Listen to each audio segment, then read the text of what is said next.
Donald Trump ఏ క్షణానికి ఏం చేస్తారో ఎవరికి అర్థం కాదు. ఇప్పుడు తీసుకున్న నిర్ణయం 10 నిమిషాలు ఉంటుందో ఎవరికీ తెలియదు.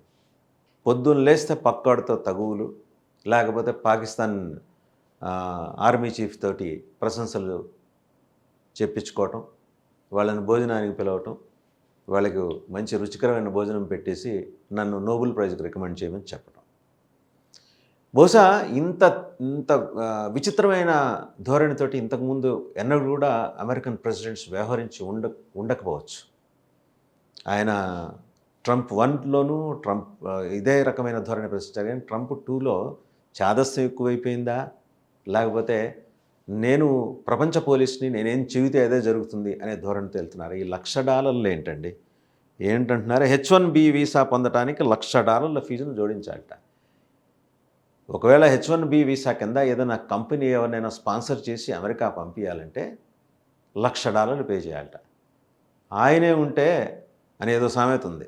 ఆ $1,00,000 ఉంటే ఈ వెళ్ళాలని ఉద్యోగం చేయాలనుకుంటున్న వ్యక్తి అమెరికా కిందకి వెళ్తాడు, ఉన్న చోటే ఉంటాడు. ఇది ఇండియా కావచ్చు. ప్రత్యేకించి ఇండియన్ టెకీస్ని ఉద్దేశించే ఇంత కక్షగట్టి చేసినట్టు కనిపిస్తుంది అనేది.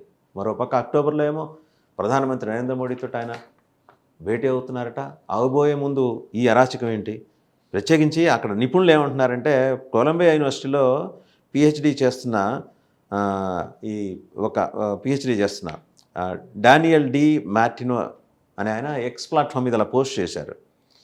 H1B వీసా పొందటానికి $1,00,000 ఫీజును జోడిస్తే ఈ ప్రోగ్రాంకి ముగింపు పలికినట్టే. ఇది అమెరికా ఆర్థిక వ్యవస్థకు, ముఖ్యంగా ఆరోగ్య సంరక్షణ, సైన్స్, టెక్నాలజీ, ఇంజనీరింగ్, మ్యాథ్స్ అంటే స్టెమ్ అంటారు దీన్ని, STEM science, technology, engineering and maths రంగాలకు చాలా ప్రతిఘాతంగా పరిణమిస్తుంది. చాలా తక్కువ కంపెనీలు మాత్రమే ఉద్యోగి జీతంతో పాటు అతన్ని స్పాన్సర్ చేయడానికి $1,00,000 చెల్లిస్తాయి. ఎవరికి సాధ్యమవుతుందండి $1,00,000 చెల్లించడం? ఎవరిని ఉద్దేశించి ఇదంతా చేస్తున్నది? ఇండియన్ టెకీస్ని, భారతీయ టెకీస్ని ఉద్దేశించి ఇదంతా చేస్తున్నారని స్పష్టంగా కనిపిస్తుంది. ఇది చట్ట విరుద్ధం అనే మాట ఆయనే కాదు, పిహెచ్డీ చేస్తున్న డానియల్ డి మార్టినే కాదు, చాలామంది సోషల్ మీడియా చెక్ చేస్తే, అకౌంట్స్ చెక్ చేస్తే విపరీతమైన నిరసన వ్యక్తం అవుతుంది ట్రంప్ తీసుకున్న ఈ నిర్ణయం కారణంగా. సరే, ఇంకొక ఆయన కేటో ఇన్స్టిట్యూట్లో ఇమిగ్రేషన్ స్టడీస్ డైరెక్టర్, ఆయన ఏమంటారంటే డేవిడ్ జే బియర్, ఆయన ఎక్స్ ప్లాట్ఫామ్ మీద రాస్తూ H1B అమెరికా కార్మికులకు హాని చేస్తుందనేది ఆయన నిరాధారమైన కుట్ర సిద్ధాంతం. ఒక కాన్స్పిరసీ థియరీని డొనాల్డ్ ట్రంప్ ఫ్లోట్ చేస్తున్నారు. ఇది చట్టవిరుద్ధమైన ఉత్తర్వుకి ఆధారం, కానీ ఇది అమెరికా కార్మికులకు నష్టం చేస్తుంది, దీనివల్ల వేతనాలు తగ్గుతాయి, ధరలు పెరుగుతాయి. అంతిమంగా నష్టపోయేది అమెరికానే అని స్పష్టంగా చెప్తున్నారు.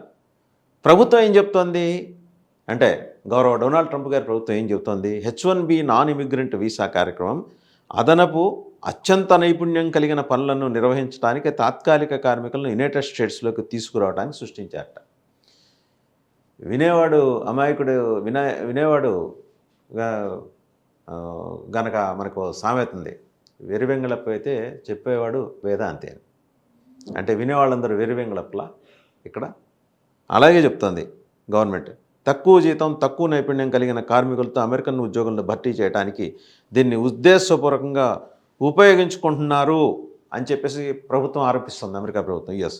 ముఖ్యంగా ఇన్ఫర్మేషన్ టెక్నాలజీ సంస్థలు H1B వ్యవస్థను అడ్డంగా ఉపయోగించుకుంటున్నాయి. దీనివల్ల కంప్యూటర్ సంబంధిత రంగాల్లో అమెరికన్ కార్మికులకు తీవ్ర నష్టం వాటిల్లుతోంది. సరే, విదేశీయులు అమెరికాలో ఉద్యోగాలు చేసుకునేందుకు వీలు కల్పించే H1B వీసా విషయంలో డొనాల్డ్ ట్రంప్ తీసుకున్న ఈ తాజా నిర్ణయం ఏ చేతిలో విమర్శలు వస్తున్నాయంటే, సోషల్ మీడియా ప్లాట్ఫామ్స్ ఉక్కిరి బిక్కిరి అవుతున్నాయి. దాదాపు గడిచిన 24 అవర్స్గా దీని మీదే చర్చ విస్తారంగా నడుస్తుంది. H1B వీసా వార్షిక ఫీజును $1,00,000 చేస్తున్నట్టు ట్రంప్ ప్రకటన చేసిన విషయం మనకు తెలిసింది కదా. దీంతో ఇంకా వీసా ప్రోగ్రాంకి ముగింపు పడబోతోందని అభిప్రాయాలు వ్యక్తమవుతుంది. సగానికి సగం అమెరికా ఖాళీ అవుతుంది. జనాలు యూరప్కి, సౌదీకి పరుగులు పెడుతున్నారు, UAE, దుబాయ్ అటువైపు పరుగులు పెడుతున్నారు. అంతంత చేటు ఫీజులు చెల్లించి పిల్లల్ని అక్కడ చదివించుకొని మంచి మంచి యూనివర్సిటీలు అక్కడేదో వాళ్ళు స్థిరపడతారని ఆశించిన భారతదేశానికి చెందిన చాలామంది తల్లిదండ్రులు, ప్రత్యేకించి తెలుగు రాష్ట్రాల నుంచి ఉన్న పేరెంట్స్ ఆందోళన అంతా ఇంత కాదు. ఒక్కసారిగా వాళ్ళ ఆశలన్నీ కూలిపోయే విధంగా ట్రంప్ ప్రకటన. అసలు ఎందుకు ట్రంప్ భారతదేశం మీద ఇంత కక్ష కట్టాడు? భారతదేశ మేధో సంపత్తి మీద ఇంత కక్ష కట్టాడు? అండ్ ఇంటర్నల్గా కూడా రిపబ్లికన్స్లో కూడా దీని మీద వ్యతిరేకత అవుతుంది. నాట్ ఓన్లీ డెమోక్రట్స్, ట్రంప్ అంటే కన్నుపోయేంత కాటుకు పెట్టుకుంటున్నారనే మాట కూడా వినవస్తుంది. ఇది కఠినమైన వలసల నియంత్రణ నిర్ణయం. ఇది ఎక్స్ ప్లాట్ఫామ్లో దీని మీద నిరంతరంగా 24 అవర్స్గా కంటిన్యూస్గా డిబేట్స్ నడుస్తూ ఉన్నాయి.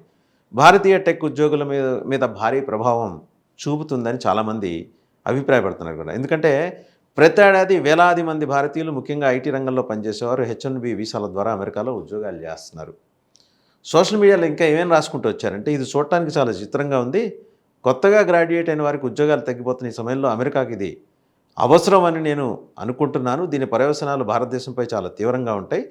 H1B వీసాలపై అమెరికాలో అద్భుతమైన పనులు చేయగల గొప్ప ఇంజనీర్లు నాకు వ్యక్తిగతంగా తెలుసు. కానీ ఈ అనిశ్చితితో వారు ఇక మీదట సిలికాన్ వ్యాలీలోని ఒక అమెరికన్ కంపెనీ కోసం పని చేయలేకపోవచ్చు అని ఒక నెటిజన్ రాశాడు. ట్రంప్ నేరుగా భారతదేశాన్ని అడ్డుకోలేకపోవడంతో ఇప్పుడు పాలసీలను ఒక ఆయుధంగా వాడుతున్నారు అనేది ఇంకొక అబ్జర్వేషన్.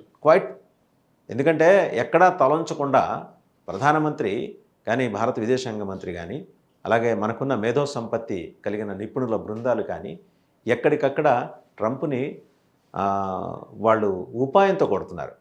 ఆయనేమో ఆవేశంతో ఏదో ఈ రుసుములు పెంచుకుంటూ పోయి మనల మీద గుదిబండలాగా రకరకాల ప్రయోగాలు చేసి రష్యా దగ్గర ఆయిల్ కొంటున్నందుకు గాను మన మీద శాంక్షన్స్ పెట్టి ఇన్ని రకాలుగా ఇబ్బంది పెడుతున్నా సంయమనంతో ఎదుర్కోవటం ఎలాగో అటువంటి ట్రంప్ని భారతదేశం ఎదుర్కొంటుంది.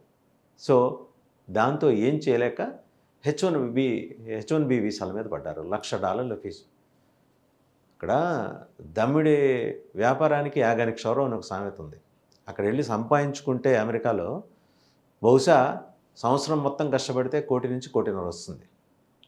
$1,00,000 ఒక వ్యక్తిని అక్కడికి ఒక నిపుణుని అక్కడికి పంపించడానికి ఒక కంపెనీ స్పాన్సర్ చేయాలంటే అతనికి ఇచ్చే జీతాన్ని స్పాన్సర్ చేస్తారా, H1B ఫీజునే $1,00,000 కింద స్పాన్సర్ చేస్తారు. It's high time. ప్రపంచంలో డొనాల్డ్ ట్రంప్ అనుసరిస్తున్న విపరీత పోకడల మీద నిరసన కూడా తారాస్థాయికి చేరుకుంది. చూద్దాం మరి ఈ నిర్ణయం మీద రేపు ఇంకొక 24 అవర్స్లో ఆయన ఎలాంటి దీనికి సంబంధించి సవరణ ప్రతిపాదిస్తారో, లేకపోతే అంతే మంకు పట్టుతో ముందుకెళ్తారు.